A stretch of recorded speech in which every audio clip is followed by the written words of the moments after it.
Welcome to Meditative Mondays.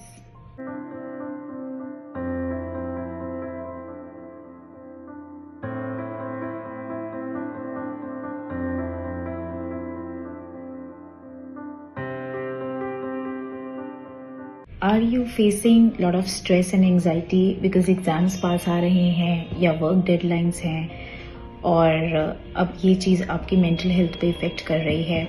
तो obviously उसका हम डेडलाइंस का तो कुछ नहीं कर सकते, एग्ज़ाम्स का कुछ नहीं कर सकते, वो तो हमें निभाने ही है. But yes, we can definitely work on our cope up mechanism so that आपकी डेडलाइंस भी इफ़ेक्ट ना हो, परफॉर्मेंस भी इफ़ेक्ट ना हो, और लेकिन आपके साथ साथ में मेंटल हेल्थ और फिजिकल हेल्थ भी compromise ना हो. For that I have few tips for you. Some of it be like we can do जब हमें लग रहा है कि इस टाइम पे हमारा concentration या focus बिल्कुल disturb हो रहा है, तो we can do candle gazing. Candle gazing का मतलब जो हिंदी में हम त्राटक भी कहते हैं. आप कोई भी दिया, कैंडल अपने सामने जला सकते हैं और थोड़ी देर के लिए जो काम कर रहे हैं उससे हटकर just focus on that for a while, जितनी देर भी, बिना आंखें झपके. एंड आफ्टर अ वाइल जब आपको आंखों से पानी आने लग जाए या आप की आंखें झपकने लग जाएं बहुत बार, then just close your eyes for a while. Take 2 या 3 deep breaths. Deep breaths concept means inhale deeply and exhale slowly. और वो 2 या 3 डीप ब्रेथ्स ली एंड उसके बाद आप देखेंगे आपका फोकस, आपका अलाइनमेंट, वो सब चीज़ें बहुत बेहतर हो जाएंगी.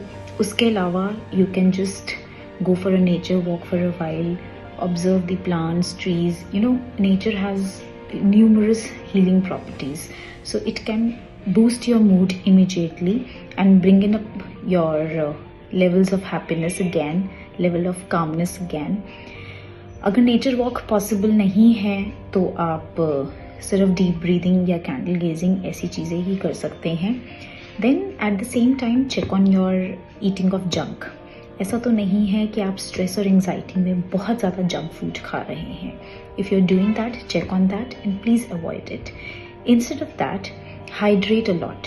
तो हाइड्रेशन में आपका जैसे कोई जूसेस हो गया, नींबू पानी हो गया, छाछ हो गया, इस तरीके की चीज़ें आप लीजिए, but not the caffeine, much of the caffeine. 1 or 2 times it is okay. Very important step is to declutter your workspace.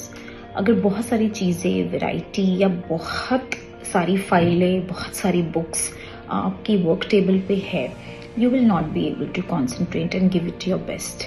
So एक बार आप सारी चीज़ों को वहाँ से हटा दीजिए and the only thing that you are working on, सिर्फ वही चीज़ आपकी वहाँ पे रहनी चाहिए.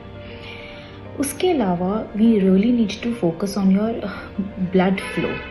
सो जब हम बहुत देर तक एक ही जगह पे, एक ही सिचुएशन पे बैठे हैं या हम बहुत ज़्यादा स्ट्रेस्ड हैं, तो हमारा ब्रेन की तरफ जो ब्लड फ्लो जाना होता है वो रुक जाता है. उसकी वजह से हमारा कॉन्सेंट्रेशन डिस्टर्ब होता है, हमें ब्रीदिंग प्रॉब्लम्स होने लग जाती हैं और हमारा स्ट्रेस बढ़ जाता है. तो ब्लड सर्कुलेशन के लिए आपको दिन में 1 बार या 2 बार, सुबह के टाइम और रात के time, you really need to focus on कि या तो आप इनमें से 2 कोई आसन कर सकते हैं, कोई सर झुकाने वाला और कोई पैरों को ऊपर उठाने वाला. जिसको हम सर झुकाने वाले को हम आपका शशांक आसन भी कहते हैं, शंखासन भी कहते हैं, और शीर्षासन कर सकें तो बहुत बढ़िया. आप ऐसी कोई चीज़ करिए जिससे कि आपका ब्लड फ्लो ब्रेन की तरफ जाए.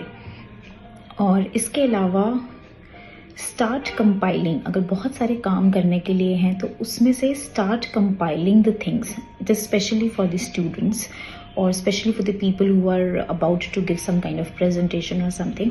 तो आप अपना जो काम कर चुके हैं 50%, 60%, व्हाट्सोएवर, उसको कंपाइल करना स्टार्ट करिए. सो दैट आपको कई बार ऐसा महसूस हो रहा है यार मेरे पास लोड्स ऑफ इन्फॉर्मेशन हो गया है, बहुत कुछ पढ़ लिया है और कुछ भी याद नहीं. तो नेक्स्ट स्टेप पे मूव करने से पहले उसको कंपाइल करना ज़रूरी है ताकि स्पेस क्रिएट हो. तो वो कैसे करेंगे? कंपाइलेशन के बहुत तरीके हैं. मैं इस पर आप कहोगे तो डिफरेंट वीडियोस भी बना दूंगी, जैसे कि माइंड मैपिंग, कॉन्सेप्ट मैपिंग. आप एब्रीवेशन से चीज़ों को कंपाइल कर सकते हैं जिससे कि बड़ी बड़ी चीज़ें छोटे होकर आपकी साइड ट्रैक हो जाएं. और कोई अनयूजुअल स्टोरी से जिससे आपको कॉन्सेप्ट्स, वो बुक्स वो चैप्टर्स, वो आपके जो आपने पिच तैयार करी है फॉर प्रेजेंटेशंस, वो सब चीज़ें आपको याद रहें विद दोज एब्रीवेशन स्टोरी। वो सबका अपना डिफरेंट तरीका होता है because we believe in VAK means video, audio और किनेस्थेटिक। कईयों को वीडियो विजुअल से समझ आती हैं चीज़ें, कईयों को ऑडियो से समझ आती हैं, कईयों को किनेस्थेटिक करने से समझ आती हैं। तो जो भी आपका स्टाइल है जिससे आपको समझ में आती है उसी तरीके का आप मेथड करें। और इन मेथड्स को हम डिटेल में ज़रूर डिस्कस कर सकते हैं इन are further videos. If you want that you can please ask me about it. तो मैं जो आप मेथड कहोगे उसके बारे में एक पूरा डिटेल्ड कॉन्सेप्ट हम बना सकते हैं। Thank you so much and all the best for your exams and your presentations.